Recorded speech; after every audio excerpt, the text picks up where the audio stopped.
Coming up on Tech News Today, Apple's giving up cash, OMGPOP unseats Zynga, and a hotspot that gives you free data. All that and hot drone-on-drone action next. Netcasts you love. From people you trust. This is TWiT. Bandwidth for Tech News Today is provided by Cachefly at CACHEFLY.com.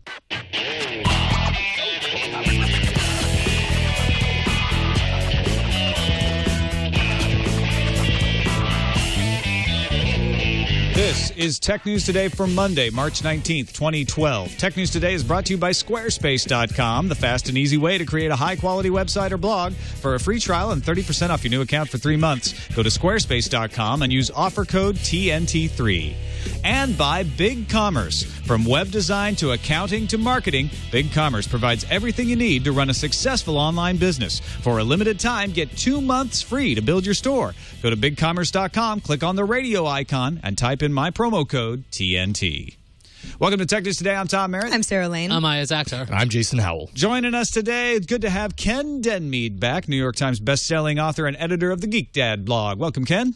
Hey, great to be back. Thanks, guys. Good to have you along, as always. And also joining us to talk about our first story today, Erica Ogg, senior writer at GigaOM, former CNET co-worker of mine. How's it going, Erica? It's going great. Hey. Thanks for joining us today. I saw your article on GigaOM today, and I was hoping you'd be able to spare some time to sort of explain what's going on. I mean, I got the facts down. Apple's going to pay a dividend for the first time since 1995, $2.65 per share per quarter starting in July. They're also going to spend $10 billion to repurchase shares of its stock. But this is something Steve Jobs essentially said, no, we're not going to do this. No one expected him to ever do it. And now Tim Cook has changed course. Right. This is a big deal, like as you mentioned. And the fact is that Tim Cook is the guy in charge now, and he is doing things differently. And he's showing us this in little bits here and there. He started back in September when he did his first big move that split with Jobs, which is when he offered a new charitable contribution program. That was a big deal because it was definitely a change for the company's culture. This is way, way bigger.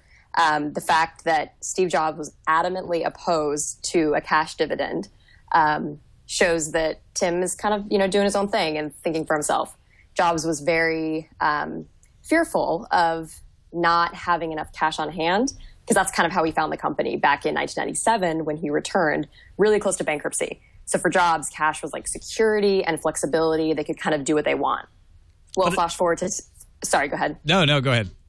Flash forward to today, and Apple has $98 billion in cash and cash equivalents. Their stock is around $600. The company is worth $555 billion. So it's a totally different company than even a couple of years ago. So Apple is able to give away this cash and still have some on hand to be able to do what they want. It's really the best case scenario for them. What does it mean that Tim Cook changed tactics? Does it mean that they're changing strategy at Apple, that they're not going to worry about a security blanket? How much of a change in Apple's approach to business is this? It's still really conservative for a dividend. So they said it's going to be like $2.65 per share per quarter. And at the current stock price, the yield is about 1.81%. That's actually really small for tech companies. For example, AT&T, theirs is something like 5%, and so is Verizon's. And someone like Cisco, who also has a lot of cash on hand, theirs is actually even smaller than 1.81%. So this is typical of Apple in that in deciding to do this, it's still very conservative. But it's not a huge break. It's not like they're spending all of the cash and they're not going to have any on hand to be able to open new stores, to make huge pre-purchases of flash memory or any sort of part or supply that they deem they want to buy in big amounts to secure their supply chain. They're still going to do that, and Cook made it very clear this morning that they are still going to continue along that same path. And I think that's what a lot of people are wondering is like, oh, does this mean they're not going to have cash? Are they not going to be able to buy the companies they need to add into the talent pool, et cetera? Doesn't sound like that's the case. So why do they do it, though? What do they get out of issuing this and doing the stock buyback? So for them, what they're saying is to their investors is we're not just going to let this cash pile grow bigger and bigger and bigger. I mean, $100 billion is I mean, a lot of money. Like the rest of us probably can't even fathom what that is. I know I can't. But they are still going to have the money to be able to do what they want to do. They're giving away $45 billion through the share repurchase, through the dividend over the next 3 years. That still means that as of now, they would have about $50 billion, but that doesn't even include the cash they're clearly going to be putting away over the next couple of years. So while they're giving some away, they're still going to be having it come in. So there will be cash around. And they announced, Tim Cook announced on the call that it was a record-breaking day for sales of the iPad. AT&T said the same thing. And then Apple came out with a press release just about an hour ago putting a number on it, saying that they had sold 3 million iPads since launch day on Friday. So obviously not seeing any slowing in sales either. No. I mean, you remember how fast the iPhone 4S sold the first weekend. This, 3 million in a weekend is great. When the first iPad came out, they sold 3 million in 80 days. So people are buying their products at a faster and faster rate. So yeah, like you said, there's no sign really of slowing down just yet. All right, Erica, thanks so much for joining us and sharing your insights with it. You can read Erica's story about this and all the other things at gigaom.com. That's gigaom.com. Any place in particular they should go to find your work? It'll be on gigaom.com. If you want to read specifically about Apple stuff, it's gigaom.com/Apple. All right. Thanks, Erica. Appreciate it. You're welcome. Take care. Bye. On to free net access. It's $19.99 all over again. NetZero. NetZero's in the news. First thing is most people are reacting saying NetZero it exists still? Yeah, it does. And that's the big news. That's to me. First story. The second story is that they're entering the wireless data game. Now, here's how this works. You buy a piece of hardware outright. Either you buy a hotspot for $100 or a $50 USB stick. And when you buy the hardware, you get included 200 megabytes of data per month for free for up to 1 year. So NetZero is selling these devices at a loss according to GigaOM. And does it put a banner ad at the top of your browser it did with the dial-up service? There's no advertisements on the devices or the service itself. At most, I think you get NetZero branding on the actual puck, right? What does up to 1 year mean? They reserved the right to cut off your access after 12 months? Right. So they have a bunch of other plans. They're all no-contract plans. You can get $10. You pay $10 for 500 megabytes or $20 for 1 gigabyte and obviously other ones. If you switch in the middle of the year from their free plan to one of these paid plans, you can't go back. So if you have it for 1 year, that first year you get that 200 megabytes per month for free because that's included. But I think after that 1 year, you have to switch to a paid plan as well. So that's the hook. Some people are thinking that that's a little underhanded. You're like, oh, great, I can get 200 megabytes for free per month forever, right? No. It's like the zero APR credit cards that are great for a little while, and then they know they'll get you because you won't switch away. So, I mean, the plans are pretty reasonable. They're, again, no contract. And NetZero is using Clearwire's WiMAX network. So that means either you have WiMAX or nothing. There's no 3G. It doesn't go onto any other network. So wait a minute. You're using the network that has limited rollout and is being retired in favor of LTE by both Sprint and Clear. Exactly. Okay. That's what you're doing. Just and that's checking. probably why the up to 1 year sounds attractive to people who are like, you know what, maybe short-term solution. Yeah, this will be fine for 1 year because LTE is going to win out anyway. Again, if you hit the actual limit on your plan, you get no more data. There's no throttling. There's nothing strange. You're just stopped. So that's all you get there. Can you just Can you pay them though? I believe you can pay and continue your plans. Ken, have you seen this pricing plan? It looks like it gets kind of expensive at the top end. It's cheap at the bottom, but the more you use, it seems a little out of line to me. What really seems out of line to me here is who's going to be able to actually use this and get something out of it. So first of all, as you pointed out, it's WiMAX or nothing. There's no falling back to 3G or down to Edge or anything. So first of all, how many areas is this actually going to work? How long have we got until WiMAX goes away? Unless they start talking to us that, okay, there's going to be some LTE versions or something else coming along, this feels like a dead end. Am I wrong about that? Well, and the other thing is we've already had a couple people, including Steven3X in the chat room, saying it's a better deal to get a Clear modems because if you forget the free 200 megabytes, you get better customer service and a cheaper rate at the higher end of gigabytes. So if you're going to use more than a couple gigabytes, you might as well just go straight to the source of the WiMAX to begin with. Sounds like they're pricing it to try and keep people on the lower end. They're trying to come in as a low end provider, right? Making the upper end stuff not as attractive as compared to the other ones, or at least lure you in with the cheap price, and then if you start using more, rake it in. Off the top end. It definitely seems like a stopgap solution. I mean, the thing is, Clearwire's moving over to LTE as well, so maybe NetZero is just trying to stay afloat for another year. Go, okay, look, we'll sell a bunch of these pieces of hardware. There's going to be support. I would assume some kind of like legacy support for WiMAX for a while. I would imagine it's not going to be, okay, we're switching over to LTE and you're out of service right now. All your devices are gone. It's pretty unclear when that happens. But no, seriously, because Sprint and Clear both have said, yeah, we're switching to LTE. We'll continue to support WiMAX for the next year or more. But they sort of leave it open-ended of when that end will come. I think part of the hook, though, with NetZero's products right now is they're pretty cheap. $100 or $50. These are unsubsidized. You bought the product. You have this. That's what you... And no contracts. Right, so no contracts. Cool. So you don't have any ETFs, no weirdness. You're not locked up for a year or two. So I think, again, stopgap. I mean, NetZero maybe next year has an LTE version of this if they survive, assuming... Actually, I'm sure they're doing fine. They apparently still also have a free dial-up service for 10 hours a month if you were... They still do the dial-up service. Yeah, I was curious to... There's still probably a percentage out there who are dialing up for their AOL, and yeah.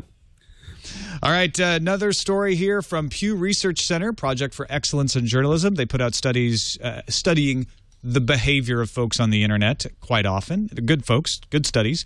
And they looked at how people were getting their news. Are we actually getting our news from Twitter and Facebook? Because that's the buzz, right? Is social media is breaking the news these days. They found that actually 9% of U.S. adults frequently get their news from Facebook and Twitter, and in fact, much more frequently from Facebook than Twitter, although with Facebook, they're hearing it from family, and they're less likely to click on a link, whereas Twitter users get it more evenly mixed from family and news organizations and more likely to click through and read the rest of the story. Google accounted for 32% of the news that people got on the internet. Directly to news sites, which is what the news sites are all banking on because they're putting up all these paywalls, was about 36%. So the highest, but certainly not a majority. And then 29% was from aggregators, folks like Google News page or the Yahoo News page, where they're pulling it in from lots of different sources. Their sort of conclusion was that recommendations from friends are not a major factor yet in steering news consumption, at least not yet. Well, when you look at 9%, you think, 9% of all U.S. adults, that's the only number of people who are getting their news from Facebook and Twitter. And like you said, that's all you hear about is how Twitter breaks news now, and that's the place to go.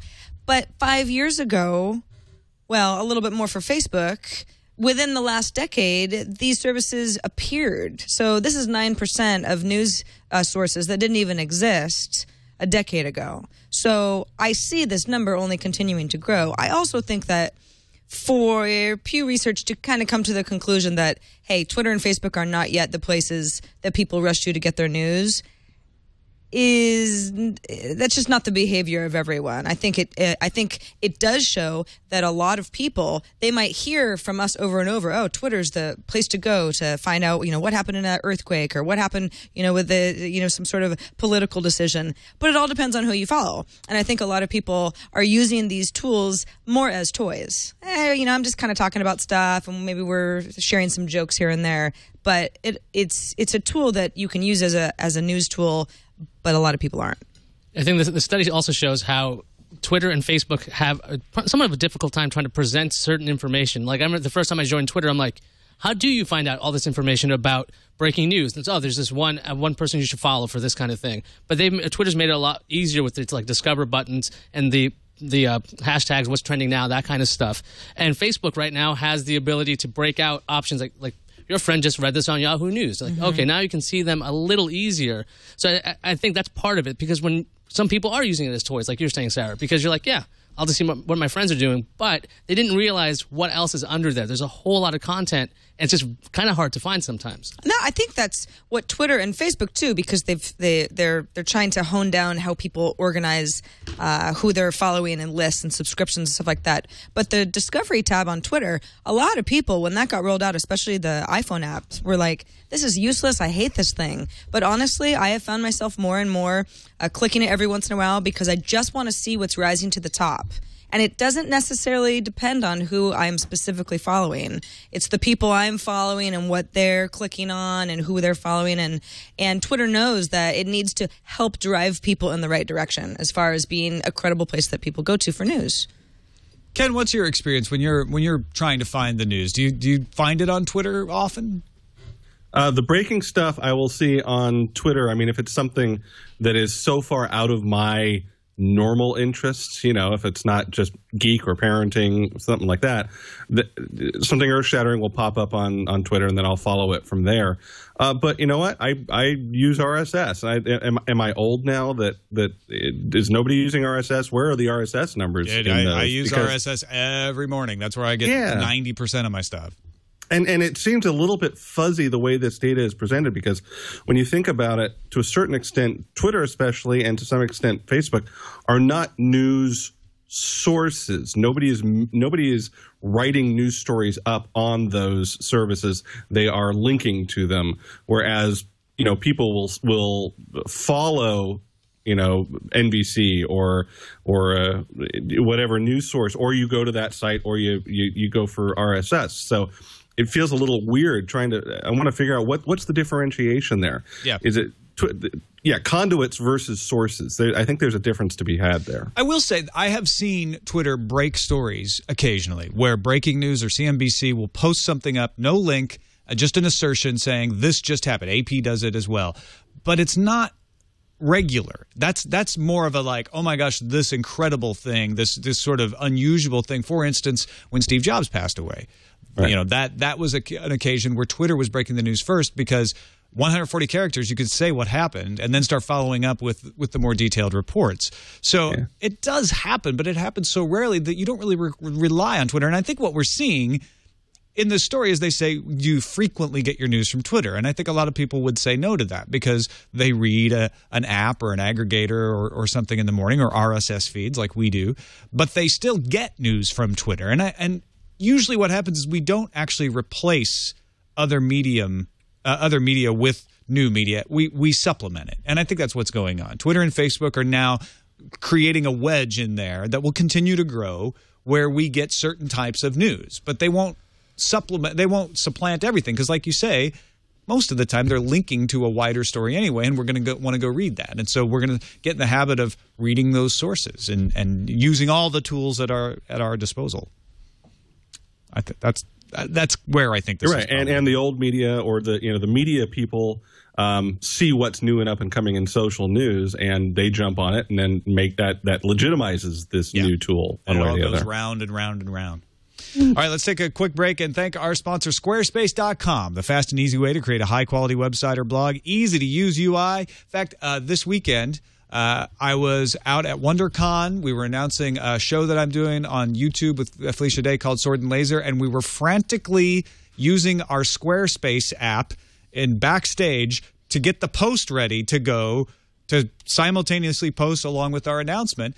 And let me tell you, it was so nice to be able to have that, because I didn't have the laptop with me. I didn't realize we hadn't posted it yet, but I was able to go in there and use that app to post on the fly. And that's the thing about Squarespace. It makes things easy. It makes them look good without you having to know anything, but it will give you the ability to do some coding. I was putting in some hrefs on my own. If you're a CSS expert, you're going to be able to get in there and do that as well. So check it out. Android app has the same features as the iOS app, so it doesn't matter if you're on an iPad or a Galaxy S or whatever you got.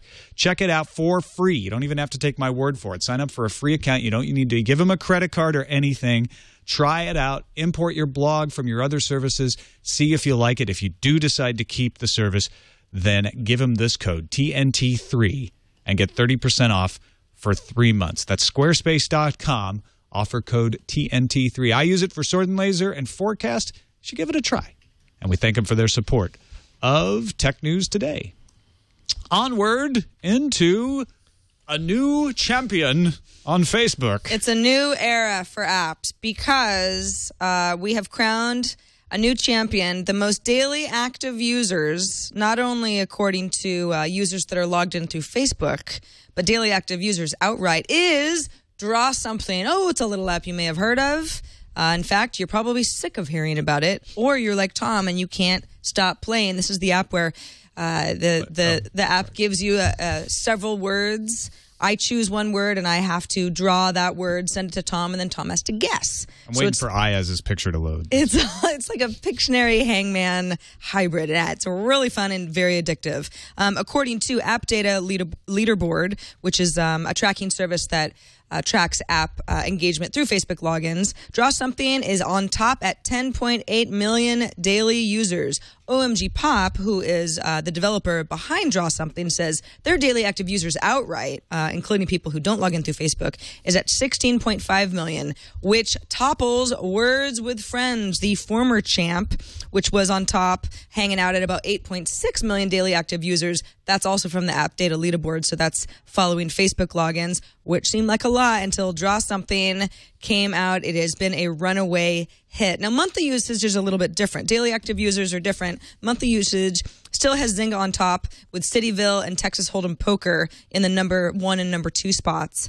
But OMGPOP has 25 million registered users total. So even those who aren't active on a daily basis, that's a lot of numbers. And in fact, the developers were on TWiT's Game On over the weekend. And if you missed the Sunday show, they talked a little bit about why they think this app has caught on so well. Other people have in-jokes. So it's like peanut butter for me may mean like the name of my dog, or for someone else it may be, some funny experience that they had with their friend. Right. It all comes down to that personal ability to express with your friends. So it's just like, it's what you just don't get from some other games where you just can kind of have this one-to-one personal expression that just between like you and the other person that makes it special. So that's from the horse's mouths why Draw Something is catching on with folks. Now, TechCrunch wrote about how Draw Something was on top with as far as daily active user engagement late last week. Today, there's a new rumor coming out of TechCrunch that Zynga itself is in talks to buy OMGPOP, or at least the Draw Something brand. If you can't beat them, buy them. Yeah, I mean, Zynga has done that before with success. OMGPOP has raised about $17 million so far, so a deal could potentially be in the 150 to 250 million range. Seems like a lot, but then again, for a game that's as popular as this is something that can turn into the jumping off point for the next Zynga, say, if they've got more good ideas than just this one. So let's just say Zynga does buy OMGPOP, or at least buys the Draw Something brand, and they paid somewhere in that ballpark for it. It would be by far their biggest publicly disclosed acquisition. They have bought talent-type acquisitions in the past, up to about $20 million. But remember that back in 2010, Zynga bought Words with Friends. That was originally from maker Newtoy. They paid a little over $50 million in cash and stock, and they doubled their daily active users in 4 months. So Zynga has a good track record as far as buying a property and not letting it idle by, actually growing the property. Then again, what could it be? Oh, that's great. Good stuff. I've got a drawing of my latest. Yeah, for anybody listening to the audio version, you just have to see this beautiful masterpiece by one Joa G. Oh, this is me. Joa's trying to guess it. Oh, I see. That's you. You drew that? Well, you're very talented. Ringo. You were an artistic wait. Oh, I was hoping that was Pete Best. What I like is that you can make a little movie because they see you draw it out. Yeah, you can also skip that if you want to just get to the drawing. But let's remind everyone that Zynga also historically doesn't always buy companies and then everybody's happy and the property grows. They failed to buy a Tiny Tower developer, Nimblebit. Back in January, you might recall that they made something very similar to Tiny Tower called Dream Heights that was successful because Zynga has such a big platform and they have so many other successful games that they're pretty good with cross-promotion.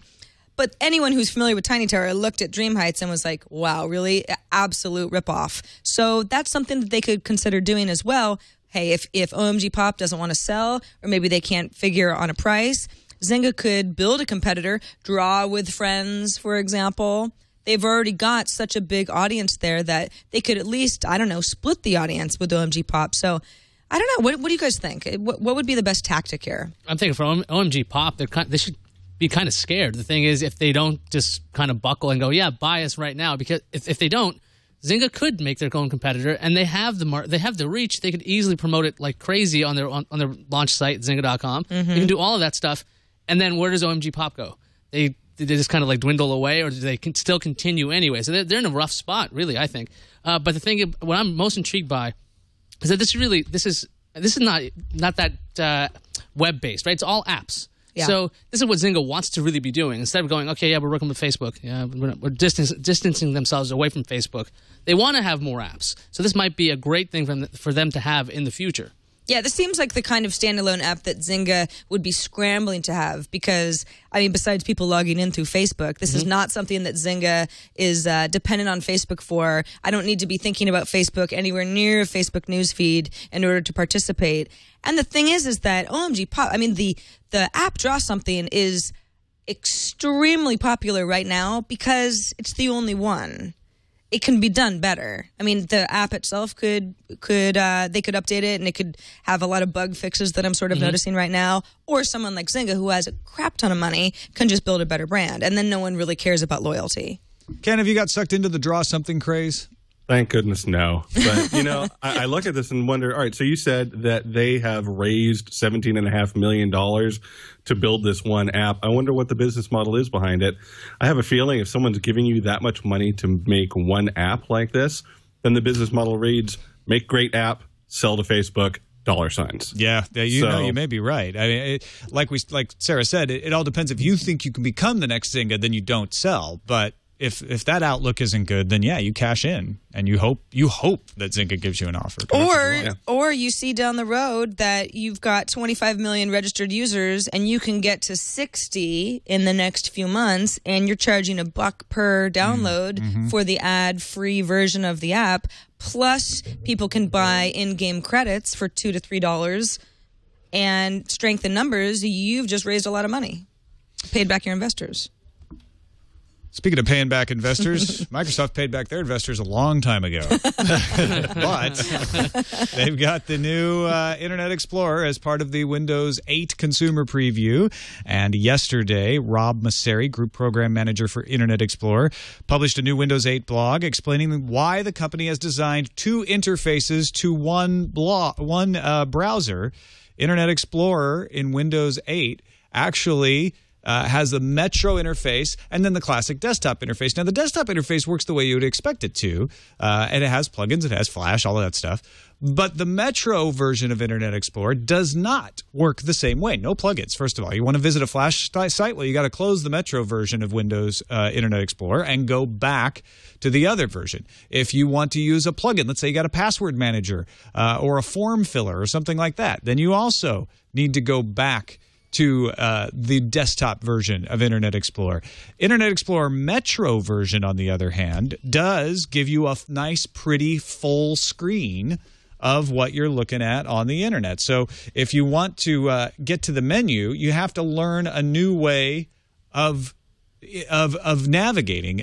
For instance, you right-click to pull up the menu options. And when you right-click, your pinned favorite sites come down from the top, and you get the address bar down at the bottom and the reload and all of that sort of stuff. And then you can put in your address bar there. You click back out of that, it goes back to the nice full screen. And then if you go mouse to the left, you get your back button, or to the right, you'll get your forward button. And the forward, well, sometimes you get the forward button. I think you have to have something. I did. Oh, you did? So there, I'll go back. But the forward button will then, there it goes, shows up and takes you to your next site. If you want to do things like print, you have to remember how to pull up the charm bar in Metro, which is kind of hovering down in the corner. And you can't have the other menu up. I can never make it consistently come right, up. And then straight up. It just doesn't want to do it. Yeah, if you have to unlock a hidden button to print something, that's bad UI. Yeah, so I made it come up earlier. It does work, but it's weird. Up, down, left, right, A, B. Sorry. And it's the same browser. It's the same history and all of that. And Windows is trying to pitch this as it's one Internet Explorer with two interfaces depending on how you want to use it, which makes sense on paper, but I'm not finding it to work that way in practice. No, I got to play with both versions of that on Windows Weekly live, and I had never tried it out before. Now, I've studied this stuff. I've been reading about this, and it's really strangely difficult to use because the thing is, okay, so we have the browser. We're trying to get the charm bar up. Now, this is really strange. This makes more sense on a tablet, okay? If you're doing this on the desktop, and especially in a virtual machine. Tom, you're doing this in a virtual machine, so you can easily mouse out of that corner. You probably couldn't do that on a regular desktop. That's true, yeah. Or a laptop. That's fair. So that kind of thing, I think that's messing with the presentation a little bit. But as far as I knew, the bookmarks themselves aren't synced up, actually. The history might be, but the bookmarks are not. When you try to install a plugin, it just tells you there's a plugin you can get. You can click it, download it, and then you just follow all the instructions. And guess what?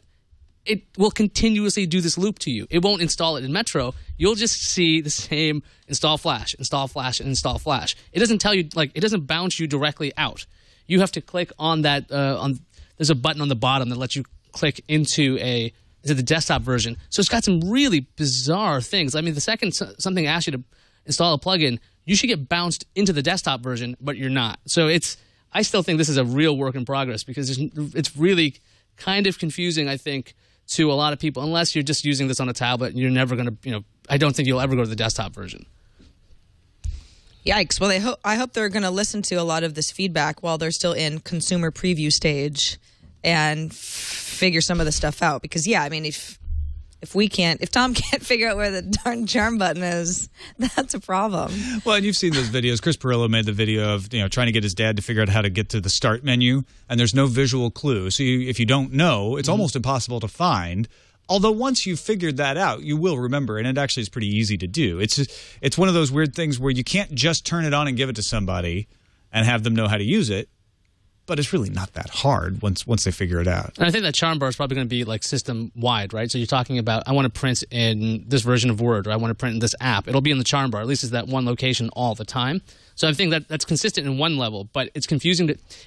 I was trying to explain this on Windows Weekly. I think this is really built for people who have never tried a computer. But that's why it sucks that there's these things that aren't obvious, right, Ken? Yeah. Here's my idea that would fix this completely. Hand this program off to Xbox's game developers for a little while. Every game, especially RPGs, first persons, whatever, they know how to give you the visual cues for what you're supposed to do next in a game, right? So give them a run at this entire version of IE, and then we'll be able to know. There'll be a little light over here in a corner that just glows a little brighter as we get close to it, so you know something's going to happen when you touch it. Something like that. I think that would solve all their problems. Right now, this looks like they have a good idea. I think there's potential there. But they're trying to skip about 15 steps that Apple went through when they were developing Safari for the iPhone and then for the iPad. They probably tested and interface, checked everything as they went. And it just feels like Microsoft's just trying to jump over that and say, oh, look, we've got this awesome mobile browser and nobody knows how to use it. And I think you got a good point. Go to the video game team and maybe have a tutorial video that you have to sit through. There you go. You have to push the buttons. Tutorial level with the browser. And then you've unlocked, the magical achievement of Metro browser. Yeah, they'll give you some Xbox points for it. There you go. No, I like that. I think that's a good idea. Speaking of video games, BioWare still fighting the people who want a different ending to Mass Effect 3. Casey Hudson, the executive producer of BioWare's Mass Effect, went to the BioWare forums and said that insights and constructive feedback from fans will help shape new content for the game going forward. Stressed that they were trying to make a polarizing ending. They were trying to make an ending that was bittersweet. They followed up to that with a post saying that they are actively and seriously taking all player feedback into consideration and have not made a decision regarding requests to change the ending. Now, what that means is that they're actually considering changing the ending, and they haven't decided whether they're going to do that or not. But that's a big leap forward for what the people who don't like the ending have been asking for. Campaigners have acknowledged that and are telling everyone, give BioWare some time to respond to our requests. They are continuing to collect signatures. That hasn't stopped one user who goes by El Spico on the BioWare forums from filing an FTC complaint. We'll see if the FTC pays attention to it. But he says, hey, after reading through the list of promises about the ending of the game they made in their advertising campaign and PR interviews, it was clear that the product we got did not live up to those claims. I'm not sure what his chances are of getting an FTC complaint seriously considered, but maybe you should go to small claims court. Maybe that's it. Yeah, so for $75. Seems to be the way to fix things these days. That's right. It worked with AT&T. There's also a backlash group. The newly reformed Keep Mass Effect Facebook group popped up over the weekend to show BioWare that these petitioners and lawsuit harbingers are in fact a minority to all those who love the Mass Effect series and how it ended. They wearing powdered wigs. Yes, I imagine them doing so, yeah. I just hear that via some upcoming downloadable content, all Mass Effect players will suddenly wake up from a dream and find Shepard in their showers. Yes. That 80s reference. I'm sorry. Yeah. That was Dynasty for those who need to look it up. Hudson, Dallas. Oh, mixed it up. Or maybe they'll wake up with the wife from the previous Mass Effect in their bed. Hudson promised new content in the next year and said BioWare will keep listening because your insights and constructive feedback will help determine what that content should be. So they're taking this seriously. They could just dismiss it and say, sorry, that's the ending we wrote, and live with it. But they're trying, because of the level of outrage, to engage fans and at least give them the feeling that they're being heard. Yeah, first when I saw these stories, I thought it was strange. I mean, like there's a company, they put out a product and they go, "This is what we're selling you." Then the people who bought it go, "No, that's not the way it should be. It should be this way." And instead of going, "Look, that's what we made. That's what we put hours and hours and make your own game." Yeah, they're actually thinking about changing. I mean, I don't think I've ever seen this kind of, revisionist kind of method to selling any products. It's kind of like, I guess this means the games are just never finished anymore. It's just like, can you constantly go back and go, well, I didn't quite like that level. Redo that one. I mean, I've seen this with movies with their special editions and things. That's usually just director-based. This is almost just, it's just showing that video games are more alive than any other product, that you can go, yeah, you know what? You can download this packet. Ending will change. You'll love it. Or here's 15 endings. Pick which one you want. It's acting a little bit more like a software program, a social network where you have enough users where it's like you just want to keep those people happy. You don't want to bow down too much. But if enough users rail against the new dig design, for example, maybe they'll listen and say, okay, listen, we want to keep you guys. BioWare, same idea. Ken, do you think it'll work? Do you think BioWare will cave? Well, you know what? If there's money in it for them, maybe for $15 they put out a level edit tool, and then let the users go to town, and people then they can pick the top 10 best user generated endings to Mass Effect 3 and put those out as downloadable content. That's a brilliant move, Ken. That should be a contest. Make your own ending right now, and then that should be what BioWare does. They could completely do this. It could become a great PR move right now. Yeah. What an idea. All right, let's check the news fuse. Steve Wozniak tells CNET that people should rethink how they perceive Mike Daisey. Daisey is at the center of controversy because he allowed This American Life to use excerpts of his work concerning the Foxconn factory conditions that This American Life and the translator used, alleged were not entirely factual. However, Woz says Daisey was merely using a presentation style to get a point across, and it did get Apple and other companies more attuned to the issue. Daisey also says that his words were taken out of context and that the facts would have been more apparent had they not been. The Linux kernel, a new one, just got refreshed. It's version 3.3, and it now includes some code from Android baked in. 3.3 brings tweaks to memory management, security, and networking. And unfortunately, you won't be able to boot or run Android apps of this stock version of the kernel, but that is expected in version 3.4. Samsung just posted the source code for Ice Cream Sandwich for the Galaxy S2. So don't get super excited just yet. This version of ICS is built for Korean and European markets and is not compatible with U.S. versions of the Galaxy S2. It weighs in at a little under 200 megabytes and comes with TouchWiz, which somebody's going to rip out because everyone hates it. It's time for everyone's favorite game, Who's Suing Apple This Time? Spin the wheel and take your chances. Did you guess a group of Chinese writers? Then you win this time. In 3 separate lawsuits, the authors claim Apple violated their copyrights by selling unlicensed versions of their books. Combined, the 3 suits look to win approximately $3.5 million US. EA has announced that it's shutting down some servers because there's just not enough traffic to justify their continuation. The servers currently handle fewer than 1% of all peak online buyers. March 31st is the first round of shutdowns affecting these titles, including Battlefield 3 for iOS. Starting April 15th, 11 more games lose their online component, including Godfather 2 and EA Sports Active 2.0. We'll have a link to the full list in our show notes. China must really be intrigued by that whole Google-Motorola mobility deal because it's getting an additional round of examination by Chinese regulators.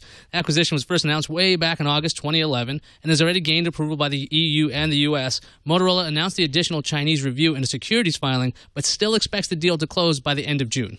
Researchers at North Carolina State University have found holes in the libraries used in free Android apps to display in-app ads. Over 100,000 apps available in Google Play were examined. A little less than half of the apps could track a user's GPS location, and approximately 4% of the apps could send that data to the advertiser. Other data like call logs and the user's phone number were also reachable.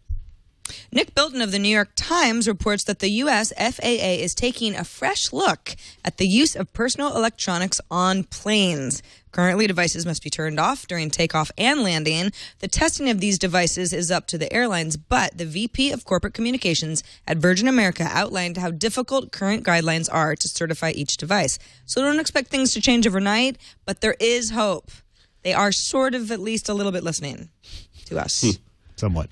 Yeah. Last week, European Android developers were a bit upset since Google didn't pay them as scheduled. Google's taking care of things by sending out payments and also issued an apology and says, keep making apps, please. Please. On to the randomizer. Randomizer. Gizmodo reports, and the Pirate Bay blog confirms, that the Pirate Bay is thinking of launching their servers into the air to fly around on GPS-controlled drones. Who's going to take down their servers then, I tell you? Probably another drone would be my guess. Hot drone-on-drone action. Yeah, exactly. Downloadable as a torrent here. Top Gun 2. He said, according to the Pirate Bay's blog, we're just starting, so we haven't figured everything out yet, but we can't limit ourselves to hosting things just on land anymore. These low-orbit server stations are just the first attempt. With modern radio transmitters, we can get over 100 megabits per second per node up to 50 kilometers away. For the proxy system we're building, that's more than enough. I just can see it like some kind of aircraft with a giant net behind it. Just kind of like catching butterflies kind of deal. I got a drone. I got another one. Just keep them in a jar. I mean, it's an interesting idea, but, laws don't work like that unless you're, I guess, in international waters. The boundaries go all the way up. So you fly it out over the ocean. Well, good luck with that. Well, and it's not just about avoiding the law. It's also about avoiding seizure and shutdown. So if the server's up on a drone flying in the air, where are you going to seize it if you're the local law enforcement? In the air. How are you going to find it? It's a lot harder to find than if it's sitting in a data center. Those jetpacks we were promised aren't here yet. How are you going to get the flying server? Armies of C-111 flying around, picking up drones, and it sounds like a new video game. We have a cease and desist, sir. Scramble the jets! Wouldn't they have to report where they are for just when you're traveling overseas so you don't run into it with an airplane? Well, if they follow laws. No, I just mean because otherwise airplanes are hitting these things, right? Track record of that. Yeah, birds going through turbines and things. You don't want servers. I believe light planes can fly at a certain altitude without having to report current position all the time. So if they fly at the right altitude and stay away from airports, the next time your flight's delayed, your international flight's delayed, you might have hit a server. That's all. Yeah, just what we need. We're going to have to delay takeoff. We hit a Pirate Bay server. Yeah, 404 error. Your plane just went down. Oh. All right, let's check what is on the calendar in a second. But first, I want to thank our other sponsor, BigCommerce. You've probably thought about selling stuff. And with the internet, it's easy to sell stuff, easier than ever. Going online to purchase products and services is something we all do every day. But if you're not generating sales through an online store, you're missing a large number of customers. It's a huge opportunity. So e-commerce can be easy if you try out BigCommerce. BigCommerce makes it easy to set up and run a successful and professional online business, and it's not going to cost you an arm and a leg either. They're the fastest growing e-commerce company in the world, bringing a complete set of features that will help you build a successful e-commerce business, from web design to accounting to selling your products through social networking sites. They take care of a lot of those details for you, so all you deal with is the product, getting your product in the hands of the customers. BigCommerce is the solution to drive the most sales for your business right away, and they have a special offer to get you started. In fact, we're using BigCommerce to power a store we're building here at TWiT. Here's how you can get yours going. For a limited time, listeners to this podcast get 2 months free to build a fully functional store at no expense. You don't have to pay a thing to get it off the ground. That's amazing. Nothing to lose, everything to gain. Set up your free store today. Go to BigCommerce.com. Click on the radio microphone you see up in the upper right-hand corner of the homepage, and then type in this promo code, TNT. That's BigCommerce.com. Click the mic and type in TNT. And for no cost, get your e-commerce store. Get your business online the easiest way possible, BigCommerce.com. We thank them for their support. Now, what's on the calendar? I'm glad you asked, Tom. EverQuest is 13 years old. Happy birthday, EverQuest. And they're actually dropping the need for recurring charges. So you have two options now. You either have a one-time $5 silver membership option or a new totally free option, although some parts of the game will be restricted. It's their in bar that free mitzvah option. present to you. Yeah, exactly. So thanks, EverQuest, and happy birthday. Humble Bundle Android Bundle 2 it's a bundle and it's humble. It's live. They've raised $65,000 on more than 11,000 sales in one day. There are still 14 days on the clock, so you can get all the details and all the games that are included in this humble bundle at humblebundle.com. And finally, if you are a photography type and you've got some disposable income and you're interested in those Nikon D4s and D800s that you heard about, they're coming out tomorrow. So you will be able to get them in your hot little hands starting tomorrow, March 20th. What is it that's incoming? Incoming message. Oh, it's a message. This one's from Jose, actually. If you remember Jose, he's the software engineer that a few days ago wrote us about a poll on Facebook to help name his child. He wrote us back with the results. He says, the internet has spoken and Lennox is here. Lennox was the name he had chosen. We did choose the top voted middle name from the Facebook poll, Matthew.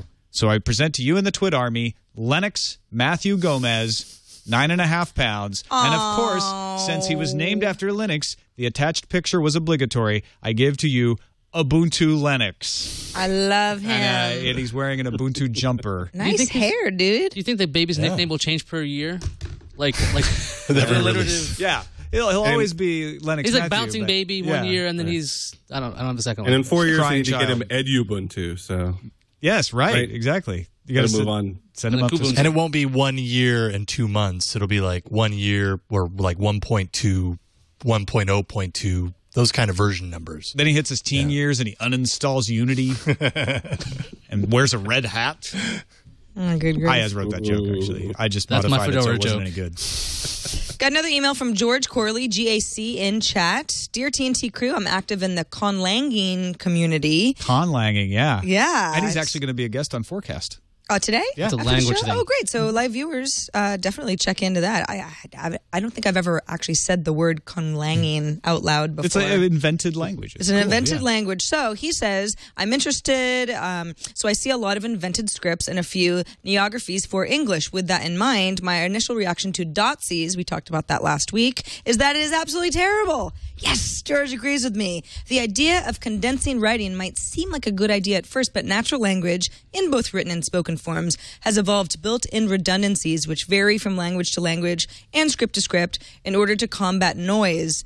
For Dotsies, a fly speck on my screen could easily change the reading of a character, or, even in the font size of the example on the site, could hide a good chunk of the word. Something else to consider, perceptual problems. Folks have issues with dyslexia. With natural writing systems would be exacerbated greatly when the only difference between 5 characters is the position of a single dot, which itself comprises the entire character. In short, Dotsies is a little too compressed to be at all useful, and honestly, I don't feel that screen real estate comes at that much of a premium. I agree with you. Ken, did you see the Dotsies thing? Did you happen to I did catch not that? see the Dotsies things. All I get from this is that it would be double plus ungood. Yeah, well, that's basically what George is saying. And the idea was that it would do George's. vertical dots and dashes to create a scannable language that would save screen size and therefore be green. Maybe I'm just lazy, but it's like, but why? Just why? It's certainly not the first invented alphabet that was trying to simplify alphabets. I'm just fascinated with the stuff. But obviously, I'm not as steeped in this as George, who sort of, this is his avocation. And he's like, Dotsies. That's for dumb. He says he's basically Dotsies is dumb. essentially a reskinning of the Latin alphabet.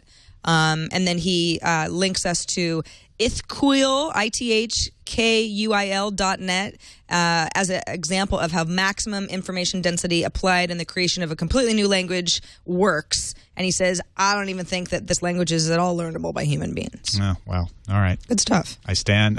I'm sad about that. I like the idea. Just give it up. But what George is saying is there are better options. Yeah. Don't be sad if Dotsies is not that good. All right, that's it for this edition of Tech News Today. Thanks for those who submitted at our subreddit, technewstoday.reddit.com, the place to go to let us know what stories you would like us to talk about and to vote them up or down. And big thanks to you, Ken Denmead. Great to have you back. Let folks know what's going on at the Geek Dad blog. I hear you got some new stuff. We do. We have something really cool. We just launched last week. So Geek Dad has always been a community for geeky parents to share the stuff they're doing with their kids. We have finally actually built a community site to go along with it. It is at geekdad.hotwired.com. You can have personal blogs, photo and video sharing. We have a place for parents to share the projects, the cool, geeky, hacky projects they're doing with their kids, and just a place for everyone to hang out and share the stuff they're doing. So hopefully folks will come check that out. It's brand new. You can have a lot of impact on what's going on there if you get in early. So geekdad.hotwired.com. That's fantastic. I love it when you get the community involved more like that. And so check it out, geekdad.hotwired.com. That's it for our episode. You can find us on the web at twit.tv/TNT. You can email us. Our email address is tnt@twit.tv. And you can give us a call. Our phone number is 260-TNT-SHOW. Father Robert Ballester is in the studio tomorrow. We'll see you then. And if you didn't like the end of this episode, we'll do it differently for you tomorrow.